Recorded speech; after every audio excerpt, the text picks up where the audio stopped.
The morning sun cast long shadows across the parking lot of Morrison Industries as Robertson pulled his weathered pickup truck into a space near the back. He sat for a moment, staring at the gleaming corporate building that housed one of the city's largest manufacturing companies. The job posting had seemed too good to be true. Senior production manager, competitive salary, and they were looking for someone with his exact background in logistics and personnel management. Robert adjusted his tie in the rearview mirror and noticed the small scar that ran from his left temple down to his jawline. 23 years had passed since the mortar round that gave him that mark in the jungles of Vietnam, but some wounds never fully disappeared. He had learned to live with the stares, the whispered conversations, and the assumptions people made based on his appearance. At 58, Robert had worked his way up from factory floor positions to management roles at 3 different companies. Each time, he had proven himself through dedication, innovation, and an uncanny ability to motivate teams toward excellence. His military background had taught him discipline, strategic thinking, and how to remain calm under pressure, qualities that translated perfectly to the business world. The lobby of Morrison Industries buzzed with activity as employees hurried to their morning meetings. Robert approached the reception desk, where a young woman with perfectly styled blonde hair looked up from her computer screen. "Good morning," Robert said with a warm smile.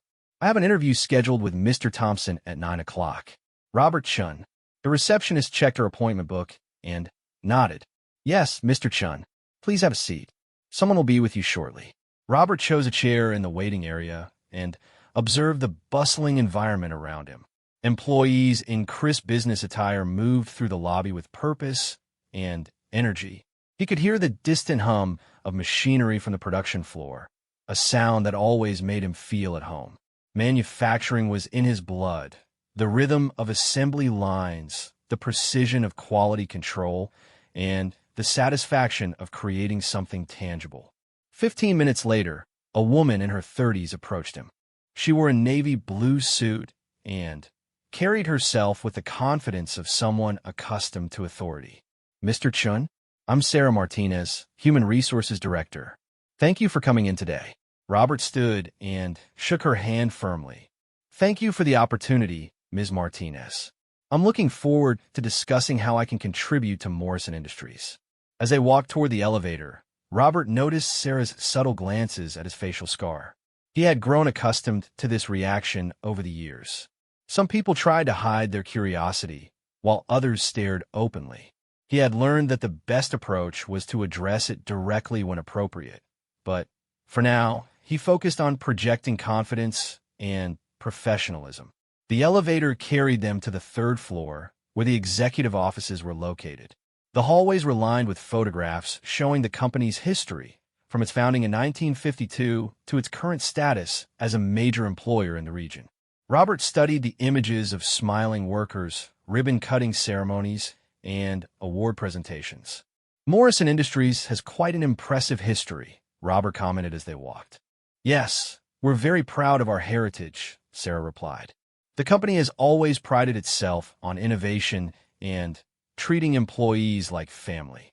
They stopped outside a corner office with David Thompson, operations manager, printed on the door. Sarah knocked twice before entering.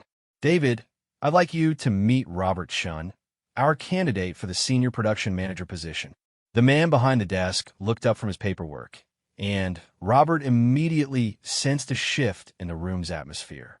David Thompson was in his early 40s, impeccably dressed, with the kind of polished appearance that suggested he had never worked a day on an actual production floor. His eyes quickly took in Robert's appearance, lingering noticeably on the facial scar before meeting his gaze. "Mr. Chun," David said, standing but not extending his hand. "Please have a seat." Robert settled into the chair across from David's desk, while Sarah took notes in the corner. The office was decorated with expensive artwork and certificates that spoke to David's MBA from a prestigious university. A photograph on the desk showed David shaking hands with what appeared to be government officials at some kind of ceremony. "So, Mr. Chun," David began, leaning back in his leather chair, "tell me about your background." Robert launched into his prepared presentation, highlighting his 25 years of experience in manufacturing, his success in reducing production costs by 15% at his previous position, and his track record of improving workplace safety. He spoke about his military service briefly, focusing on the leadership and problem-solving skills he had developed. Vietnam, I see, David said, making a note on Robert's resume. That was quite some time ago. Yes, sir. I served 2 tours between 1970 and 1973.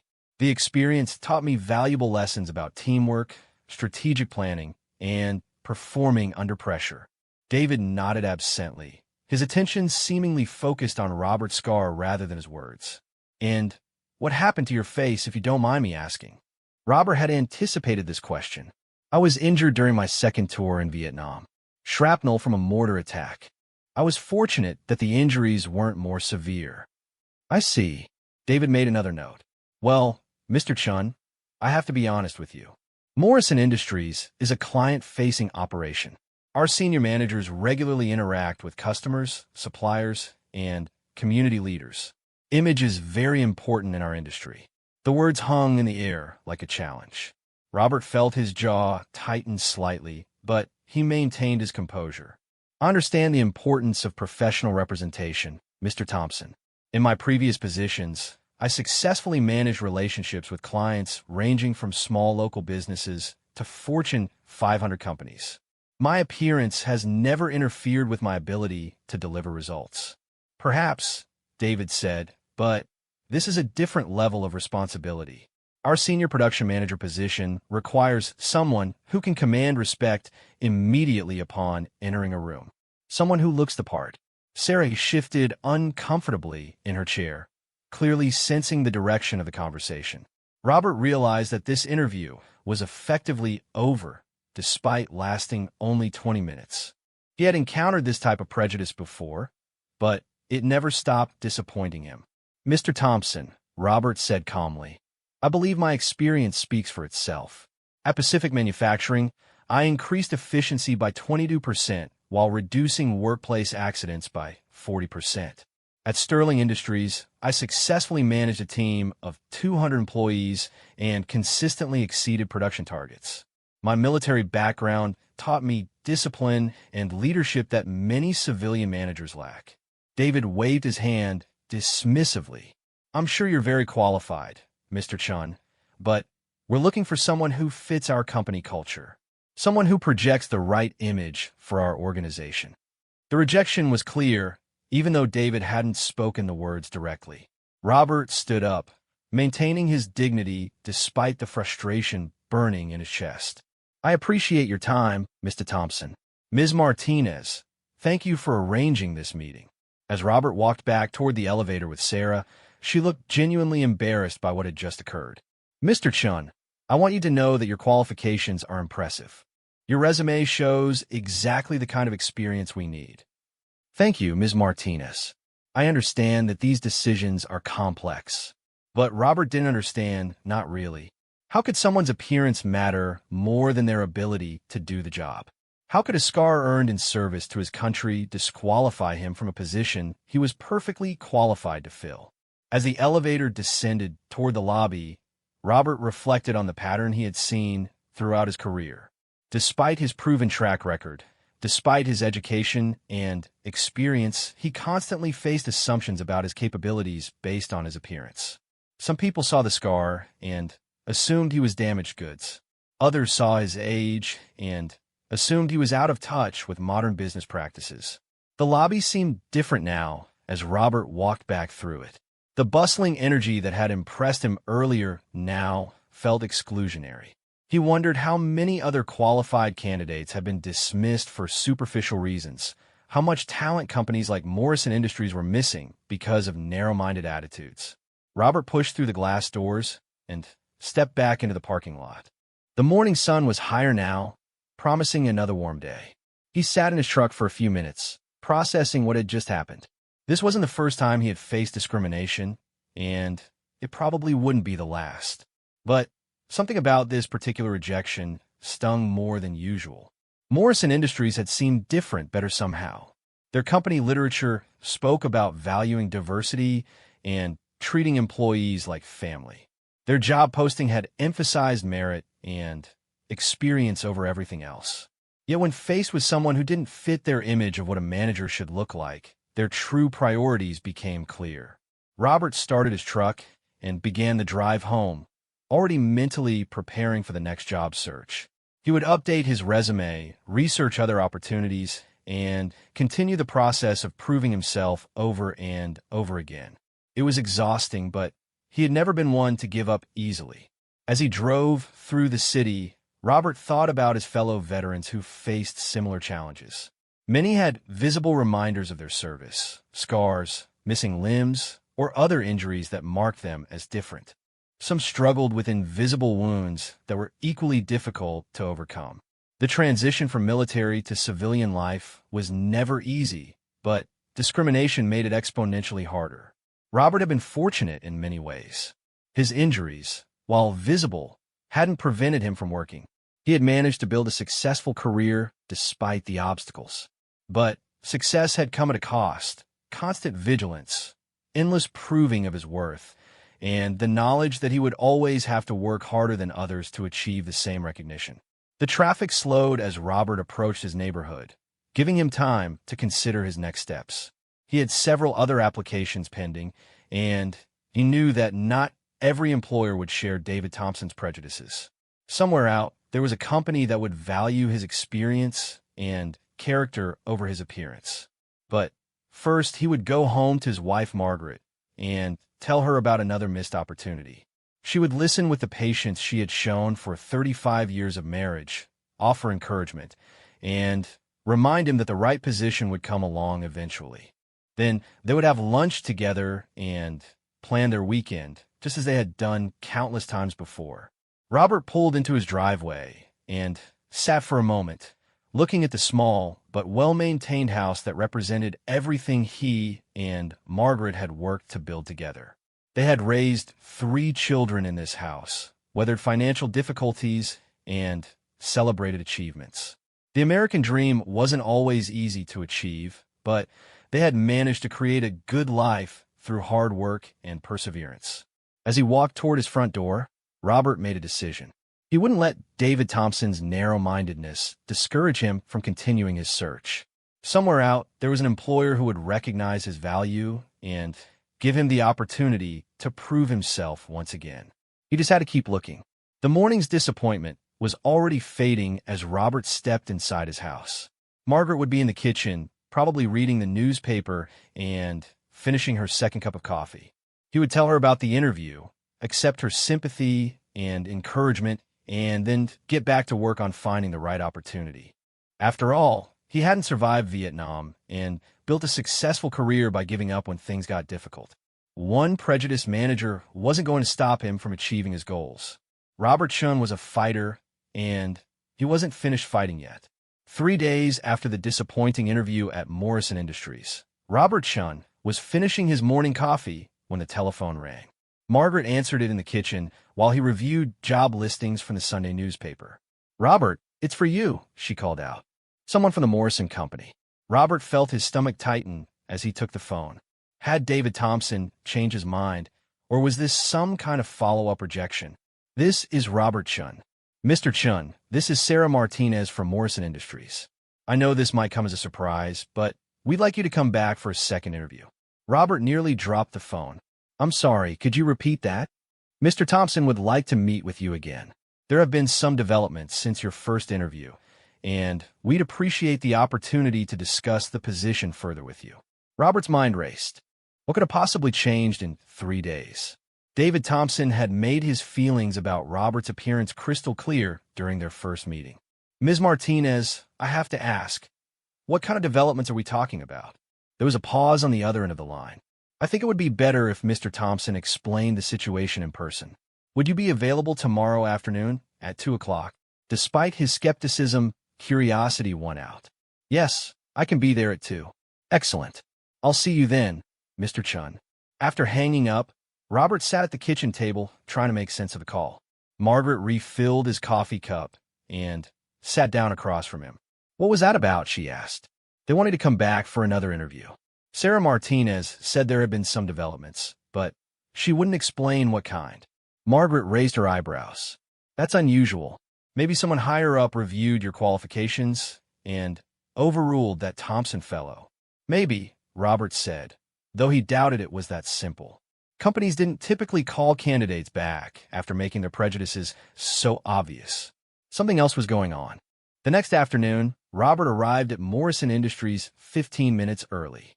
The same receptionist greeted him, but this time she seemed more attentive, almost deferential in her manner. "Mr. Chun, they're ready for you upstairs. Ms. Martinez will meet you at the elevator."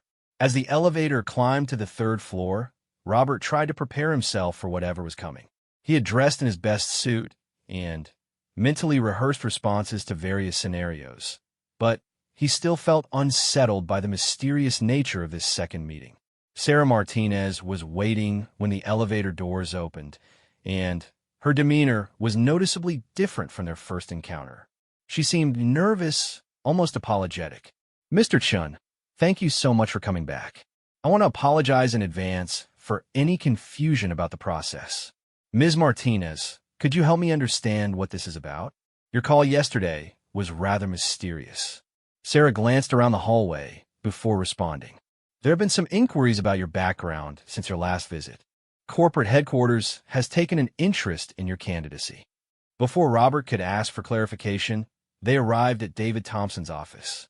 Sarah knocked and entered without waiting for a response.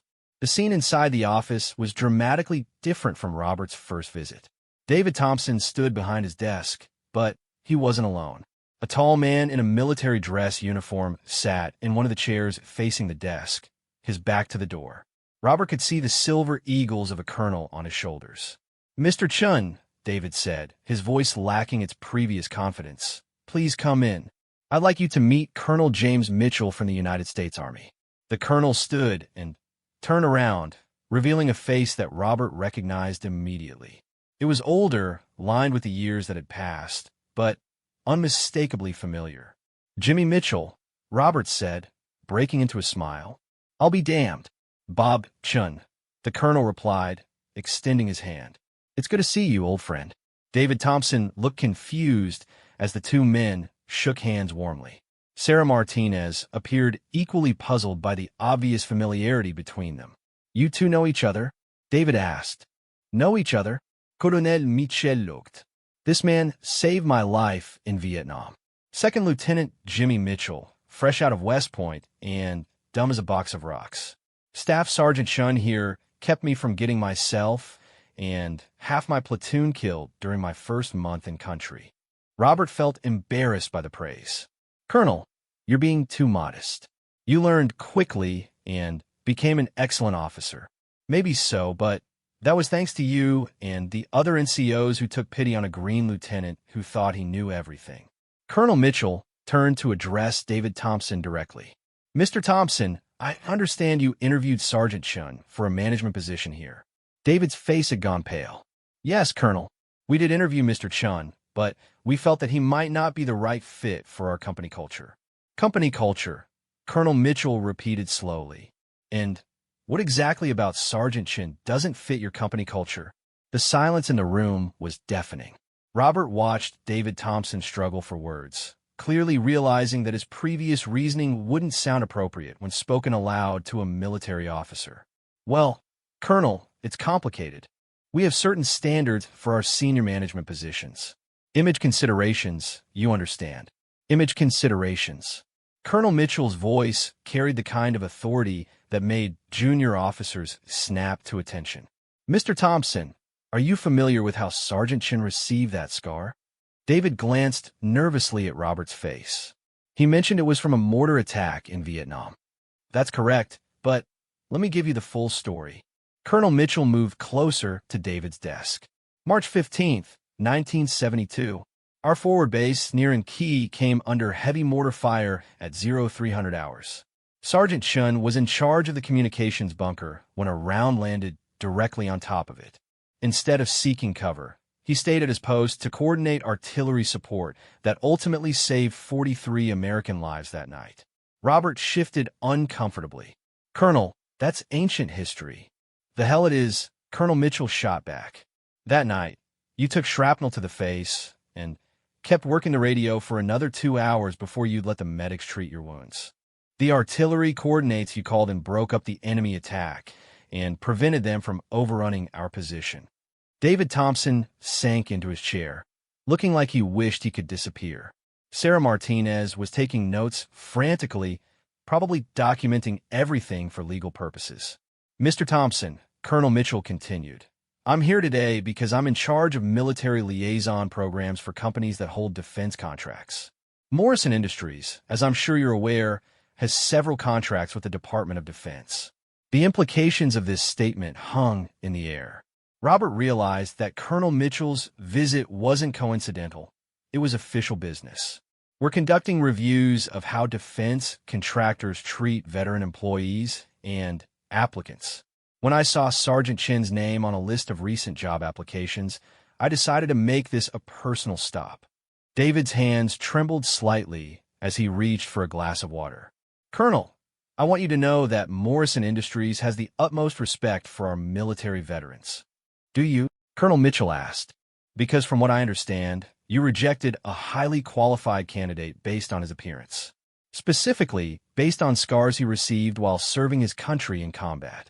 There may have been some miscommunication about our hiring criteria, David said weakly. Miscommunication. Colonel Mitchell turned to Robert.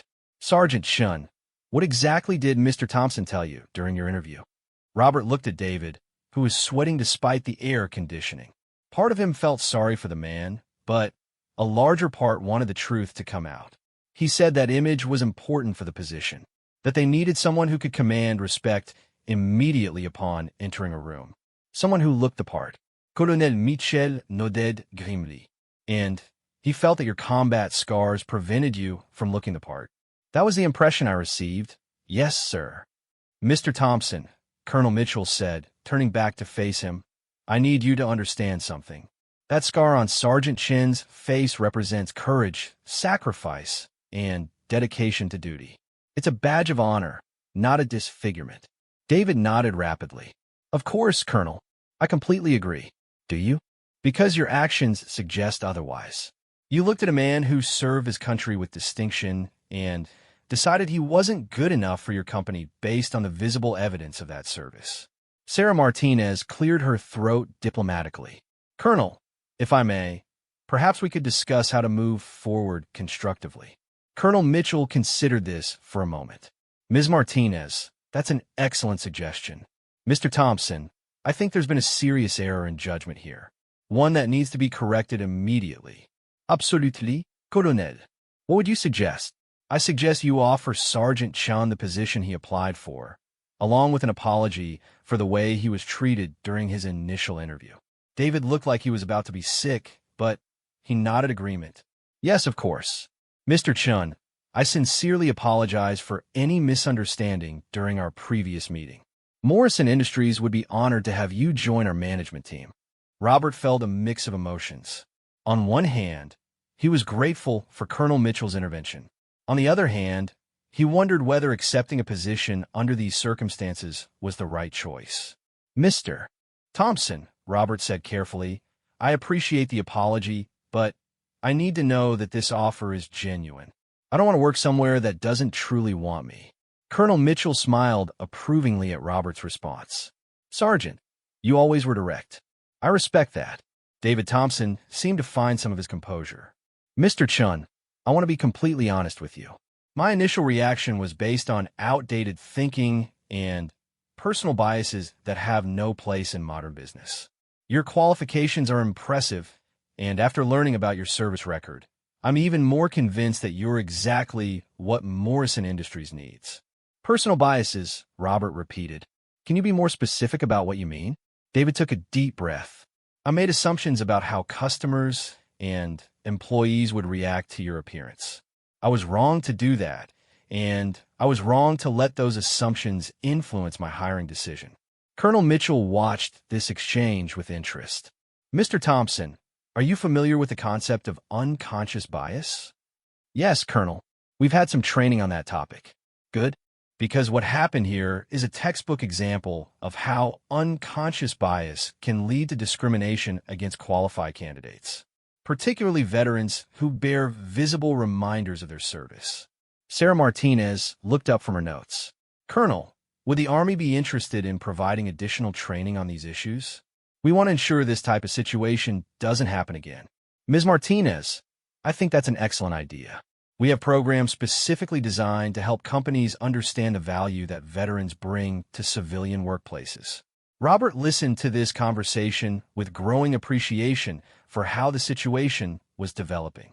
Not only was his own case being addressed, but there might be systemic changes that would benefit other veterans in the future.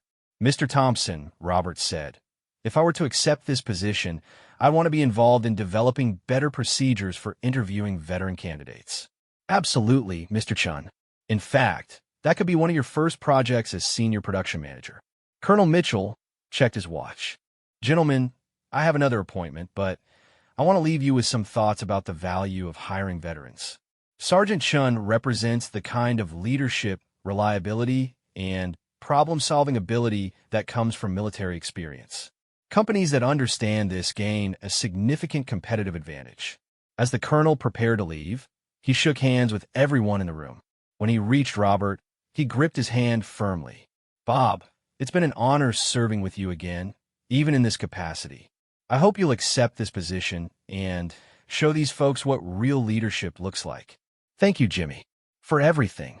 After Colonel Mitchell left, an awkward silence filled the office. David Thompson looked exhausted from the encounter, while Sarah Martinez continued taking notes. Mr. Chun, David said finally, I know this has been an unusual process, but I hope you'll consider joining our team. I think we could learn a lot from your experience and perspective. Robert studied David's face, looking for signs of sincerity. What he saw was a man who had been forced to confront his own prejudices and was genuinely trying to do better. Mr. Thompson, I'm willing to accept the position, but only if we can establish some ground rules moving forward. What kind of ground rules? First, I want regular feedback about my performance based on results, not appearance. Second, I want to be involved in reviewing hiring practices to ensure other veterans don't face the same discrimination I experienced. Third, I want your commitment that this company will judge all employees on their abilities and contributions, not their looks. David nodded emphatically. Those are all reasonable requests, Mr. Chun. In fact, they align perfectly with the kind of company we should be. Sarah Martinez smiled for the first time since Robert had arrived. Mr. Chun, I think this could be the beginning of some very positive changes at Morrison Industries. As Robert left the building that afternoon, he reflected on the unexpected turn of events. What had started as a clear case of discrimination had somehow evolved into an opportunity for real change. He thought about Colonel Mitchell's timing and wondered how many other companies might benefit from similar interventions. But mostly, Robert felt a sense of vindication that had nothing to do with getting the job. For once, someone had stood up and called out discriminatory behavior directly. For once, his service record had been recognized as the asset it truly was. For once, the conversation had focused on his abilities rather than his appearance. Tomorrow, he would start a new chapter in his career. Not as someone who had been reluctantly hired to avoid military displeasure, but as a qualified professional whose experience and character had finally been properly recognized. It wasn't the way he had hoped to get the job, but it was a victory nonetheless. Robert Chin's first day as senior production manager at Morrison Industries arrived with the kind of crisp autumn morning that made everything feel like a fresh start. He had spent the weekend preparing for this moment, reviewing company reports, studying production schedules, and mentally preparing himself for the challenges ahead. Margaret had ironed his best shirt and laid out his lucky tie, the blue one with small gold patterns that she had given him for their 20th wedding anniversary. As he adjusted it in the bathroom mirror, Robert caught sight of his reflection and paused. The scar was still there, just as visible as it had been during his first interview. But somehow this morning it felt different, less like something to hide, and more like a reminder of what he had overcome. "You ready for this?" Margaret asked, appearing in the doorway with a cup of coffee. As ready as I'll ever be, Robert replied, accepting the coffee gratefully. Though, I have to admit, I'm curious to see how the staff reacts to my appointment. Margaret squeezed his shoulder. They'll react to your competence, just like they always do. Give them time to see what you can do. The parking lot at Morrison Industries was already busy when Robert arrived at 7:30. He had deliberately come in early to get a feel for the morning routine and to introduce himself to the production workers before the day shift officially began. From his experience, winning over the floor workers was crucial to success in any manufacturing environment. Sarah Martinez met him at the employee entrance with a warm smile and a visitor's badge that read, Robert Chun, Senior Production Manager. Good morning, Mr. Chun. How are you feeling about your first day? Excited and ready to get started, Robert replied honestly. I like to spend some time on the production floor before we handle any administrative matters. I think that's wise. Let me introduce you to Tom Rodriguez, our floor supervisor. He's been with the company for 15 years and knows the operation better than anyone. They walked through a maze of corridors toward the production area, passing break rooms and supply closets. Robert could hear the familiar sounds of machinery humming in the distance, conveyor belts, hydraulic presses, and the rhythmic clanking of assembly line work. It was music to his ears. The production floor was enormous, easily the size of 2 football fields, with multiple assembly lines running parallel to each other. Workers in safety goggles and hard hats moved efficiently through their tasks, while supervisors with clipboards monitor quality and timing. The organized chaos reminded Robert of military logistics operations, where coordination and precision were essential to success. Tom Rodriguez was a stocky man in his 40s with calloused hands and the kind of direct gaze that came from years of hands-on experience. When Sarah introduced them, he looked at Robert with undisguised curiosity. So you're the new boss, Tom said, extending a firm handshake. Sarah tells me you've got manufacturing experience. 25 years, from floor worker to management, Robert replied. I started running drill presses at a plant in Ohio right after I got out of the Army. Tom's expression shifted slightly at the mention of military service. Army, huh? What years? 70 to 73. 2 tours in Vietnam. No kidding. My older brother did 2 tours there too. Marines, though. He came back different than when he left. Robert nodded, understanding. It was a difficult time for everyone who served. Is your brother doing well now? Better, Tom said. Took him some years to adjust, but he's got his own construction business now. Works with his hands, says it helps him focus. That's good to hear. Working with your hands can be therapeutic. As they walked through the production area, Tom pointed out various stations and explained the workflow. Robert asked detailed questions about bottlenecks, quality control procedures, and worker rotation schedules. His questions were specific and informed, drawing on his experience with similar operations. You really do know this business, Tom observed after Robert suggested a minor modification to improve efficiency at one workstation. Different companies, same principles, Robert replied. Good manufacturing is about understanding the process, respecting the workers, and continuously looking for improvements. They paused at a station where workers were having difficulty with a particularly complex assembly. The supervisor was explaining the problem to a frustrated-looking employee who kept shaking his head. What's the issue here? Robert asked. New product design, Tom explained. Engineering says it's more efficient, but the workers are having trouble with the assembly sequence. Takes twice as long as the old design. Robert watched the worker struggle with the assembly for a few minutes, then stepped closer. May I take a look? The worker, a young man with the name Carlos embroidered on his shirt, looked uncertain. You know this kind of work? Some, Robert said with a smile. Mind if I try? Carlos stepped aside, and Robert examined the parts and assembly instructions.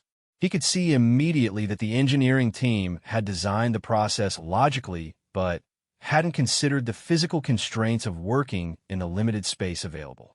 The problem isn't the worker, Robert said to Tom while Carlos watched. It's the sequence. If you install these two components first, then rotate the assembly 90 degrees. You can access the mounting points much more easily. Robert demonstrated the technique, his hands moving confidently despite not having done assembly work in years.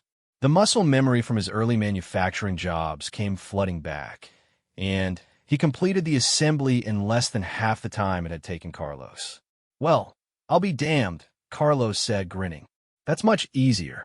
Why didn't the engineers figure that out?"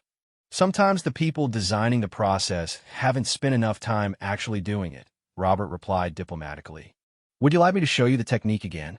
For the next 10 minutes, Robert worked with Carlos to perfect the modified assembly sequence.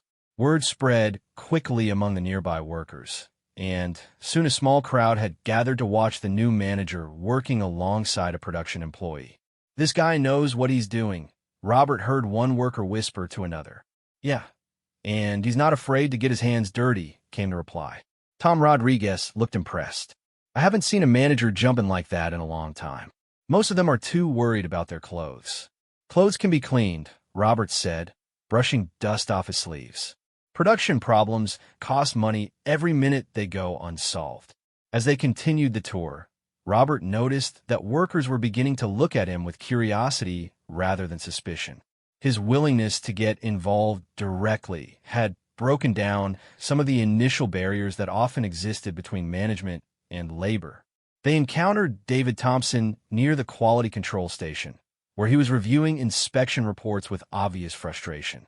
When he saw Robert and Tom approaching, his expression became carefully neutral. "Mr. Chun, how is your first morning going?" "Very well, Mr. Thompson. Tom has been giving me an excellent overview of the operation.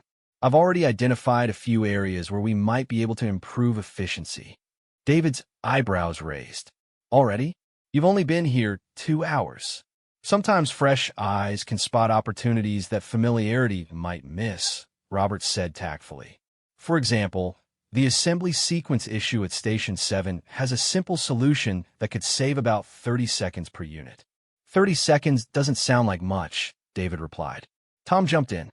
"Mr. Thompson, at our production volume, 30 seconds per unit would save us about 4 hours of labor per day. That's significant." David looked surprised. 4 hours? That's quite a bit more than I expected. Robert nodded. Small improvements can have large cumulative effects in manufacturing. The key is to systematically identify and address inefficiencies throughout the entire process. "And you learned this approach in the military?" David asked. "Partly yes. The military teaches you to analyze systems and optimize performance. But mostly I learned it from years of experience working in plants like this one." They were interrupted by a commotion near the shipping dock. Raised voices and the sound of someone shouting suggested a significant problem. Tom immediately started walking in that direction, with Robert and David following close behind. The shipping dock was in chaos. A large order of finished products had apparently been damaged when a forklift operator accidentally punctured several crates during loading. The shipping supervisor was arguing with the forklift operator while damaged components scattered across the floor. "What happened here?" David demanded. The shipping supervisor, a thin man with nervous energy, started explaining rapidly. Johnson was loading the Hartwell Industries order when the forks went too deep into the crate. Damaged about 200 units, maybe more. David's face reddened. 200 units? Do you realize what that's going to cost us? Robert stepped forward calmly. "Let's focus on solving the problem rather than assigning blame. What's our timeline for replacing the damaged units?" The supervisor checked his clipboard. "The order ships this afternoon. No way we can replace everything by then. Can we deliver partial shipment and rush produce the replacements for delivery tomorrow?" Robert asked. "Maybe, but we'd have to run overtime tonight, and I'm not sure about parts availability." Robert turned to Tom. "What's our parts inventory situation for this product line?" Tom thought for a moment. "We should have enough raw materials, but we need to pull workers from other production lines." "What about the Station 7 line, where we just improve the assembly sequence? If that's running more efficiently, we might be able to free up some workers from there." David looked confused. "You want to use an efficiency improvement on one line to solve a shipping problem?" "Exactly," Robert said. The time we saved at Station 7 can be redirected to emergency production for this order. It's about looking at the entire system, not just individual components. Tom grinned. I like the way you think, boss. Let me check with the production scheduler. While Tom made phone calls, Robert examined the damaged products to determine which ones might be salvageable with minor repairs. His systematic approach impressed the shipping supervisor, who began sorting components according to Robert's instructions. Mr. Chun, the forklift operator said quietly, I'm really sorry about this. I've been running forklifts for 10 years, and I've never made a mistake like this before. Robert looked at the young man, who appeared to be in his 20s with worried eyes. What's your name? Johnson. Mike Johnson. Mike, accidents happen in manufacturing. The important thing is to learn from them and put systems in place to prevent similar problems in the future. Tell me what you think went wrong. Mike looked surprised to be asked for his opinion rather than simply reprimanded. Well, sir, I think the problem was visibility. The way these crates are designed, I can't see how deep the forks are going when I'm loading from this angle. Robert examined the loading setup and nodded. That's a good analysis. What would you suggest to fix the problem? Maybe some kind of depth markers on the forks or a spotter to guide the operation when visibility is limited. Both excellent suggestions, Robert said. Tom, can we implement something like that? Tom had returned from his phone calls with a smile. We can redirect workers from Station 7, and we've got enough parts to replace the damaged units. We can ship partial today and the rest tomorrow morning. David looked amazed. You solved this in 15 minutes. Our usual process would have taken hours of meetings and probably resulted in a delayed shipment. Teamwork and clear thinking, Robert said, plus the foundation of efficiency improvements we had already identified this morning. As the immediate crisis was resolved, Robert noticed that workers throughout the shipping area had been watching his handling of the situation. His calm demeanor, focus on solutions rather than blame, and willingness to implement suggestions from floor workers had clearly made an impression. The rest of the morning passed quickly as Robert continued meeting employees and learning about different aspects of the operation. By lunchtime, he had introduced himself to most of the day's shift workers and had begun developing a mental list of improvement opportunities.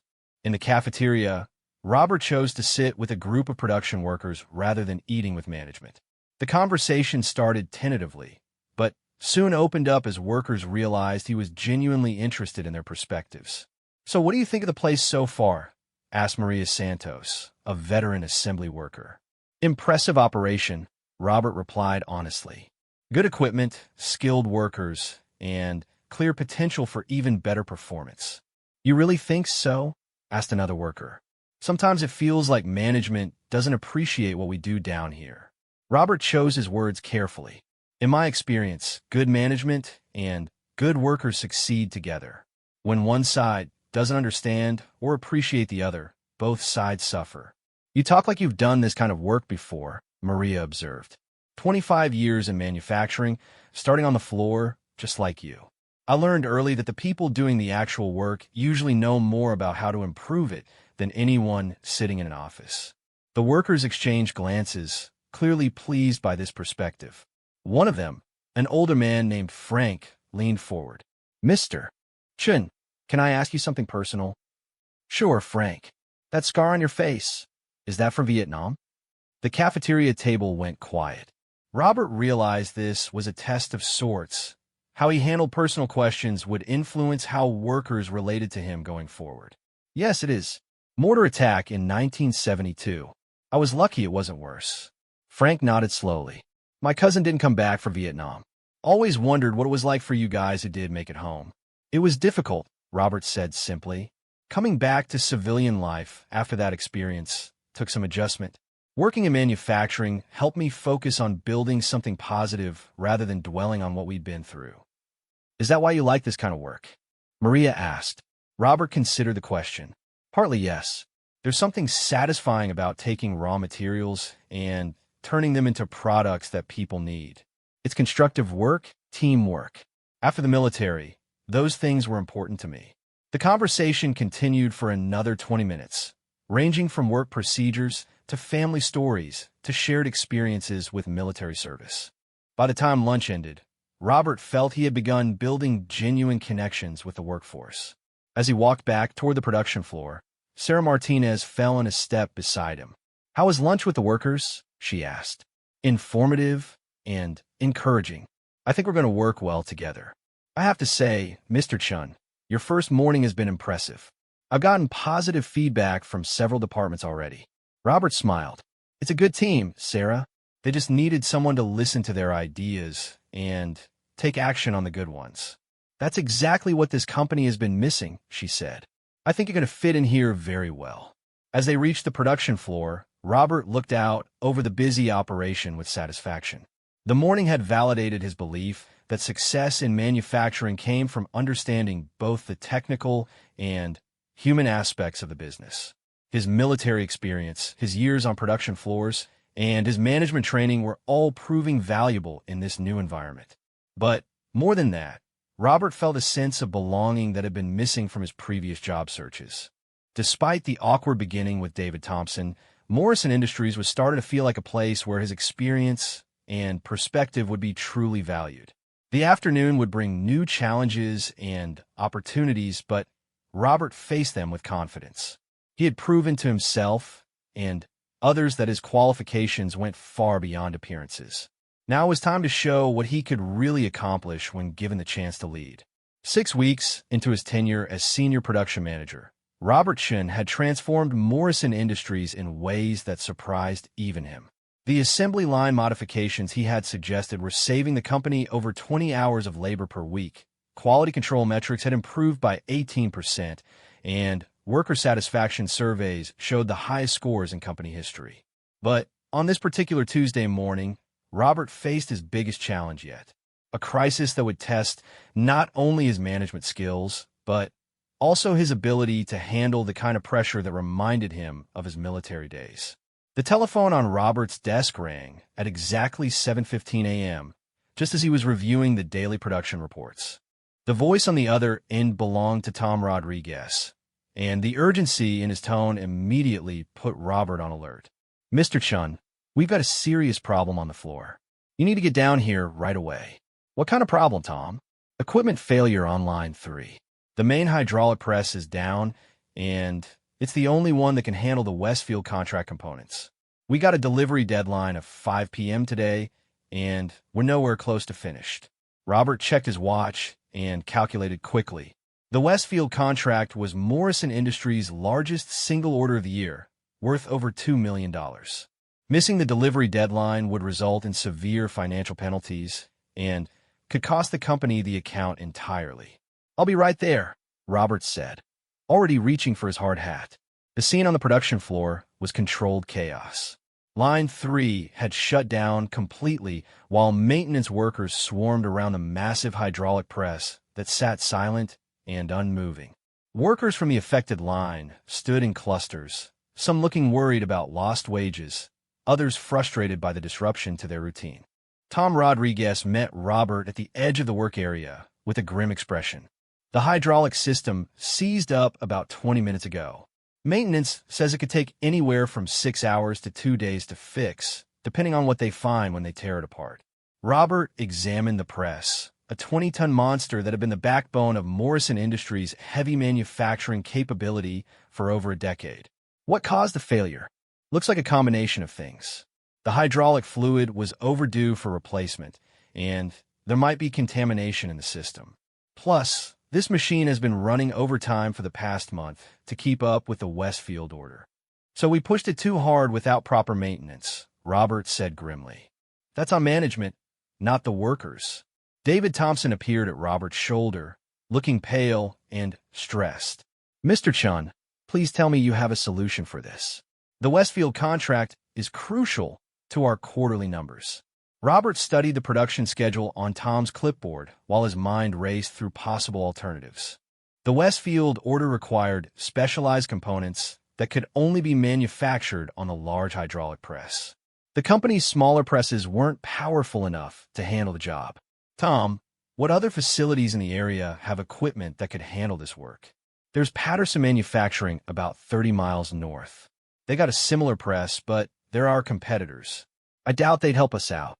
Sterling Industries has the right equipment too, added one of the maintenance supervisors. But that's almost 50 miles away, and they're usually booked solid. Robert thought about the problem systematically, drawing on his military experience with logistics under pressure. In combat, resources were always limited, and creative solutions often meant the difference between success and failure. David, I need you to get me contact information for every manufacturing company within a 100-mile radius that has hydraulic presses rated for this type of work. Every company? Even our competitors. Especially our competitors. Tom, I need a detailed breakdown of exactly what work remains to be done, how many machine hours it would require, and what our quality specifications are. As his team scrambled to gather information, Robert walked over to the group of displaced workers from Line 3. They looked up at him expectantly, clearly hoping for good news about when they could get back to work. Folks, I'm not going to sugarcoat this situation, Robert began. We're facing a serious challenge, but I want you to know that we're going to figure it out together. I need some volunteers for a special assignment that might involve working at other facilities for the next day or two. Maria Santos, who had become one of Robert's strongest supporters among the workforce, raised her hand immediately. What kind of assignment, Mr. Chun? I'm going to try to arrange for other companies to help us finish the Westfield order. If I can make that happen, we'll need our most experienced workers to go to those facilities and ensure our quality standards are maintained. Frank Wilson, the older worker who had asked about Robert's military service, stepped forward. You think you can convince our competitors to help us? I don't know, Frank, but I'm going to try. The worst they could do is say no, and we won't be any worse off than we are right now. Over the next 2 hours, Robert made more phone calls than he had in his entire career. His approach was direct and honest. Morrison Industries had an equipment failure, a critical deadline, and a willingness to pay premium rates for emergency manufacturing services. The first 5 companies he called turned him down flat. The 6th call, to Patterson Manufacturing, resulted in a conversation with their production manager, who seemed intrigued by the unusual request. Let me understand this correctly, Mr. Chan. You want us to drop our regular production schedule to help you meet your delivery deadline. That's right. We're prepared to pay double your normal rates, provide our own workers to operate the equipment, and supply all materials and tooling. And what happens when we have our own equipment failure and need help? Robert paused, recognizing an opportunity. Then, Morrison Industries will be there to help you, assuming we have the capability you need. The conversation continued for another 10 minutes before Patterson's production manager agreed to provide 6 hours of machine time that evening. It wasn't enough to complete the entire order, but it was a start. The breakthrough came with Robert's 8th phone call to a company called Riverside Manufacturing that specialized in custom fabrication. Their owner, a man named Bill Patterson, listened to Robert's explanation with obvious interest. You know, Mr. Chun, I respect what you're trying to do. Most managers would just throw their hands up and blame the maintenance department. What's your background? 25 years in manufacturing, starting as a production worker. Before that, I was in the Army in Vietnam. Vietnam, Hieu? What unit? 25th Infantry Division, based near Siu Chi. There was a pause on the other end of the line. Well, I'll be damned. I was with the 1st Cavalry Division. We worked with some of your guys during the Tet Offensive. Small world, Robert said, sensing an opportunity. Those were challenging times. They sure were. Listen, Mr.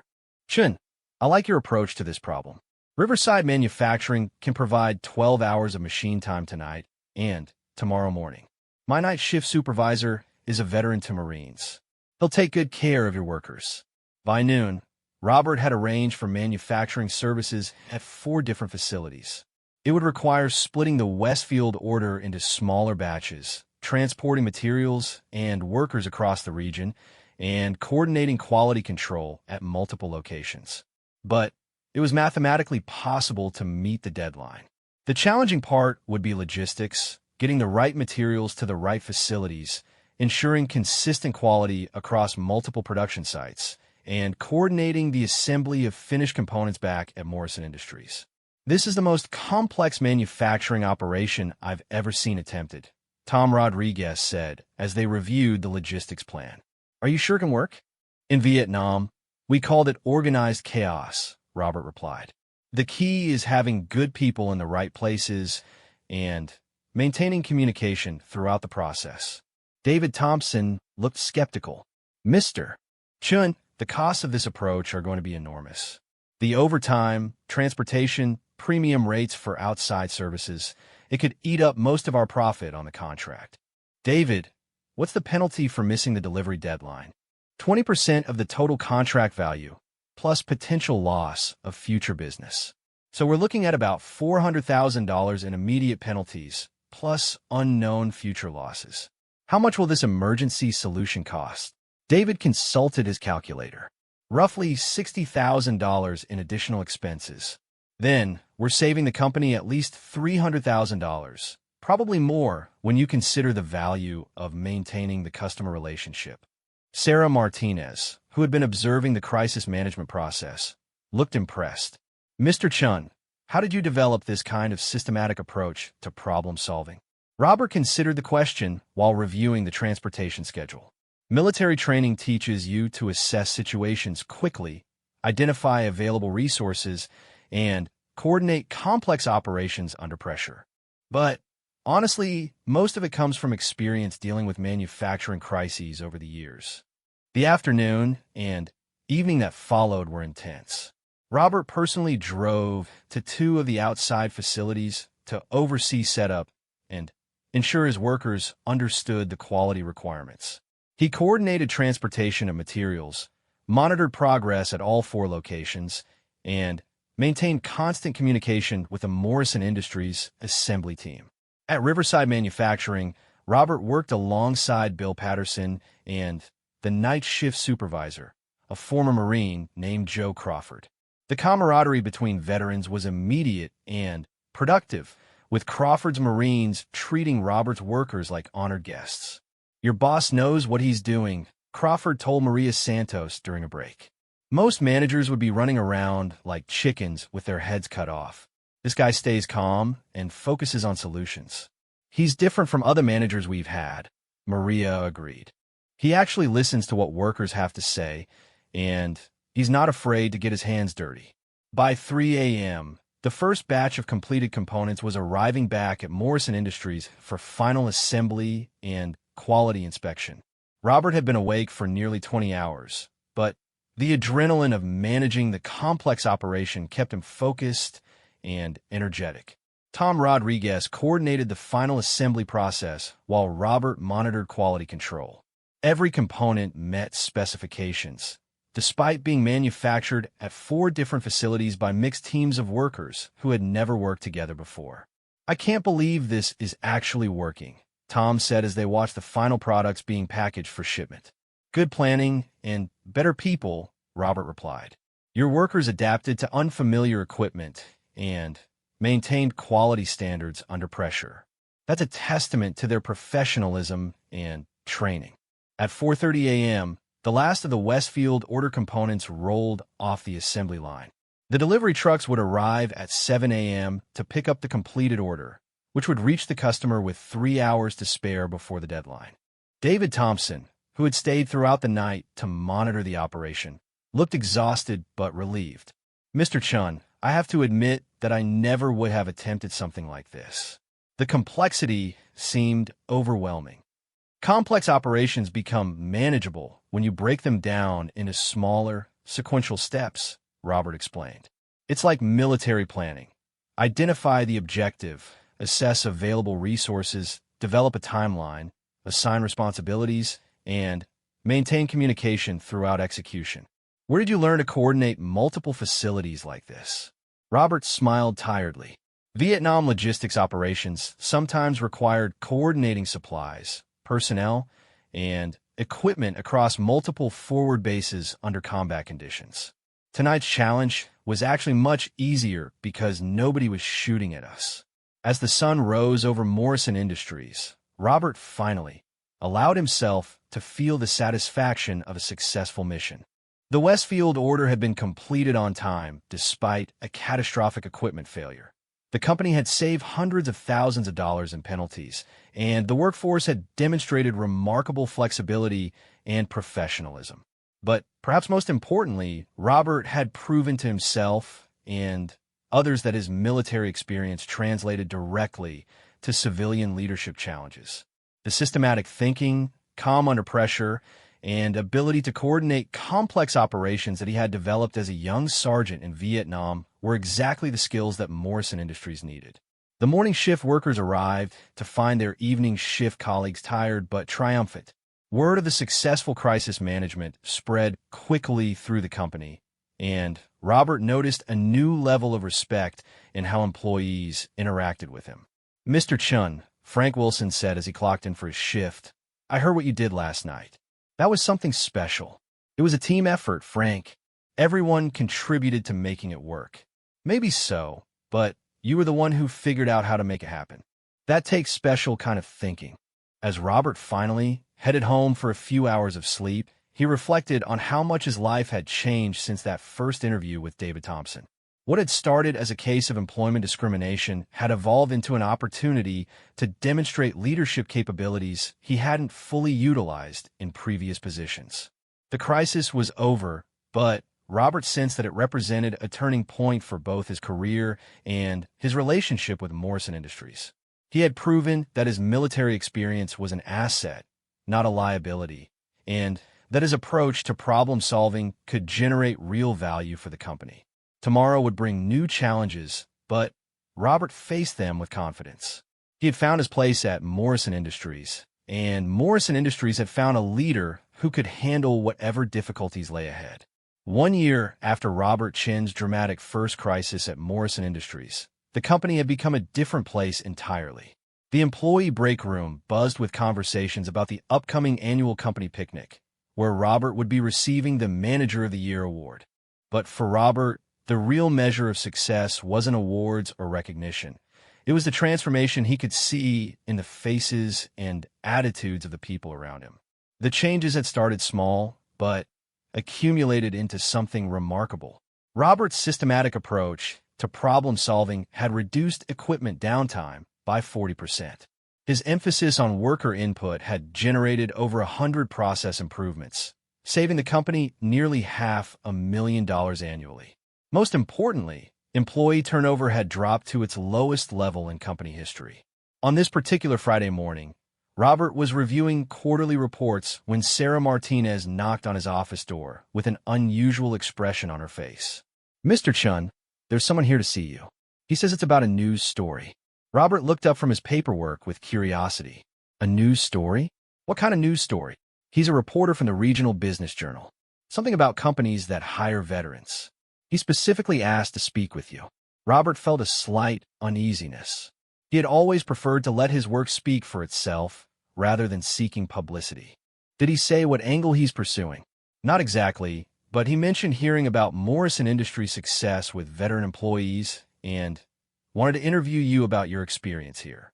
5 minutes later, Robert found himself shaking hands with Michael Rodriguez, a reporter in his 30s with an eager smile and a digital recorder. "Mr. Chun, thank you for taking the time to speak with me. I'm working on a story about how companies benefit from hiring military veterans, and your name came up repeatedly when I was researching the topic. I'm not sure why my situation would be particularly newsworthy," Robert replied cautiously. Michael consulted his notes. "Well, according to my sources, you transformed Morrison Industries' production efficiency within your first year, despite initially being rejected for the position due to discriminatory hiring practices." Robert felt his stomach tighten. The story of his initial interview had been kept quiet within the company, though he supposed it wasn't really secret information. "Mr. Rodriguez, I'm not comfortable discussing personnel matters or making accusations about discrimination. I understand your caution, Mr. Chun, but the story I'm hearing is actually very positive. It's about how a company recognized its mistake and how hiring the right person, regardless of appearance, led to remarkable improvements." Before Robert could respond, David Thompson appeared in the doorway.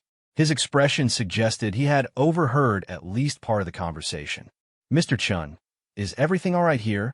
Michael Rodriguez stood up, and extended his hand. "You must be Mr. Thompson. I'm Michael Rodriguez from the Regional Business Journal. I was just speaking with Mr. Chun about Morrison Industries' success with hiring veterans." David looked uncomfortable, but shook the reporter's hand. "What exactly is the focus of your story?" "I'm investigating how unconscious bias affects veteran hiring and how companies that overcome those biases often discover exceptional employees. Morrison Industries seems to be a perfect case study." David glanced nervously at Robert. "Mr. Rodriguez, I'm not sure this is an appropriate topic for a news article." "Actually, Mr. Thompson, I think it might be exactly the right topic," came a voice from the hallway. Colonel James Mitchell entered the office in civilian clothes, smiling at the surprised faces around him. "Colonel Mitchell," Robert said, standing to greet his old friend. "I wasn't expecting to see you today. I was in the area for a Veterans Employment Conference and thought I'd stop by to see how you were doing. I hope I'm not interrupting anything important." Michael Rodriguez looked intrigued by the colonel's appearance. "Sir, are you connected to Mr. Chen's situation here?" Colonel Mitchell considered the question carefully. "I am the person who brought Mr. Chen's qualifications to Morrison Industries' attention after learning about his initial interview experience." "Colonel," David said quickly, "perhaps we should discuss this privately." "Actually, Mr. Thompson, I think this might be an excellent opportunity to tell a positive story about corporate responsibility and veteran employment. Unless, of course, you have something to hide about your hiring practices." The challenge in Colonel Mitchell's voice was unmistakable. David Thompson looked like he was caught between competing disasters, unsure which would be worse, participating in the story or refusing to cooperate. Robert decided to take control of the situation. "Mr. Rodriguez, if you're interested in writing about veteran employment, I'm willing to discuss my experience here. But I want to focus on the positive aspects, how military training translates to civilian success, and how companies benefit from hiring veterans." "That's exactly the kind of story I want to tell, Mr. Chun.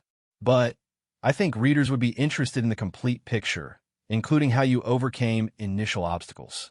Over the next hour, Robert found himself recounting the story of his first interview, Colonel Mitchell's intervention, and the subsequent year of success at Morrison Industries. David Thompson participated reluctantly, acknowledging his initial bias while emphasizing the company's commitment to change.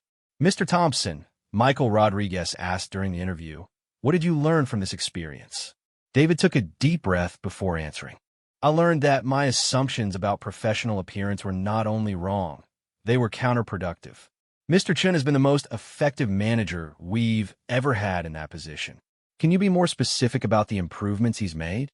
"Production efficiency is up 40%, quality metrics have improved across all product lines, and employee satisfaction scores are at record levels. More importantly, Mr. Chun has changed our entire approach to problem solving and crisis management." Colonel Mitchell nodded approvingly. "Mr. Thompson, would you say that Morrison Industries is now a better place to work for veterans?" "Absolutely. In fact, we've hired 6 more veterans in the past year, and they've all been excellent employees. Mr. Chun has helped us develop better procedures for recognizing the value that military experience brings to our organization." The interview continued for another 30 minutes, covering Robert's military service, his career in manufacturing, and his current role at Morrison Industries. When it concluded, Michael Rodriguez seemed satisfied with the material he had gathered. "Mr. Chun, this has been very enlightening. When can I expect to see the article?" "It should appear in next month's issue. I'll make sure you get advance copies." After the reporter left, Colonel Mitchell, Robert, and David Thompson sat in Robert's office reflecting on what had just occurred. "I have to admit, I'm nervous about how this story will be received," David said. "Why?" Robert asked. "You came across as someone who learned from his mistakes and made positive changes. That's exactly the kind of leadership that people respect." Colonel Mitchell agreed. "Mr. Thompson, this story positions Morrison Industries as a forward-thinking company that values merit over superficial considerations. That's excellent publicity. I suppose you're right. It's just that admitting to discriminatory hiring practices, even in the past, makes me uncomfortable." "The discomfort you feel is appropriate," Robert said gently. But acknowledging mistakes and demonstrating change is much better than pretending problems don't exist. 6 weeks later, the article appeared in the Regional Business Journal with the headline, "From Rejection to Recognition: How One Company Discovered the Value of Veteran Leadership." The article detailed Robert's story while highlighting Morrison Industries' transformation into a model employer for veterans. The response was immediate and overwhelmingly positive. The company received calls from veteran organizations praising their hiring practices, inquiries from other companies seeking advice on veteran recruitment, and applications from qualified veterans seeking employment. But the most meaningful response came from within Morrison Industries itself. Workers who had served in the military spoke openly about their experiences for the first time, feeling that their service was finally being recognized and valued by their employer. Frank Wilson stopped by Robert's office the day after the article appeared with a photograph in his hand. "Mr. Chun, I wanted to show you something. This is my son Tommy in his Army uniform. He's been deployed in Afghanistan for 8 months now." Robert examined the photograph of a young man in camouflage who bore a strong resemblance to his father. "He looks like a fine soldier, Frank. You must be very proud." "I am, but I've been worried about what happens when he comes home. Finding good work as a veteran isn't easy, and Tommy's going to have some challenges adjusting to civilian life." "What kind of challenges?" Frank hesitated before answering. "He was injured in a roadside bomb attack 6 months ago, lost hearing in his left ear, and has some scarring on his neck and shoulder. I've been worried that employers might judge him the same way you were judged." Robert understood immediately. Frank was asking whether his son would face the same discrimination that Robert had encountered. "Frank, things are changing. Companies are starting to understand that military experience is an asset, not a liability. And if your son is interested in manufacturing work, we'll have a place for him here when he's ready." "You mean that, Mr. Chun?" "I mean it completely. Morrison Industries is committed to hiring qualified veterans, regardless of any service-connected disabilities they might have." This conversation was repeated many times over the following months as other employees shared stories about family members serving in Iraq and Afghanistan. Robert realized that his success at Morrison Industries had become a symbol of hope for other veterans and their families. The company's commitment to veteran hiring became more than just good publicity. It became part of their corporate identity. Morrison Industries partnered with veteran organizations to develop job training programs, created internship opportunities for transitioning service members, and established mentorship programs pairing experienced veterans with new hires. A year and a half after the article appeared, Robert stood before an audience of 200 people at the annual Regional Veterans Employment Conference. He had been invited to speak about successful integration of military experience into civilian workplaces. "Ladies and gentlemen," Robert began, "when I walked into Morrison Industries for my first interview, I thought I was simply applying for another management position. I had no idea that I was beginning a journey that would transform both my career and my understanding of what it means to be a veteran in the civilian workforce." He went on to describe the challenges of transitioning from military to civilian life, the frustration of facing discrimination based on appearance rather than qualifications, and the satisfaction of finding an employer that recognizes value. "The most important lesson I've learned is that veteran employment isn't charity, it's good business. Military training develops exactly the kinds of skills that modern companies need: leadership under pressure, systematic problem solving, teamwork, and the ability to adapt to changing circumstances." In the audience, David Thompson listened with obvious pride. He had initially attended the conference reluctantly, still uncomfortable with public discussion of Morrison Industries' hiring practices. But over time, he had come to see the company's transformation as one of his greatest professional accomplishments.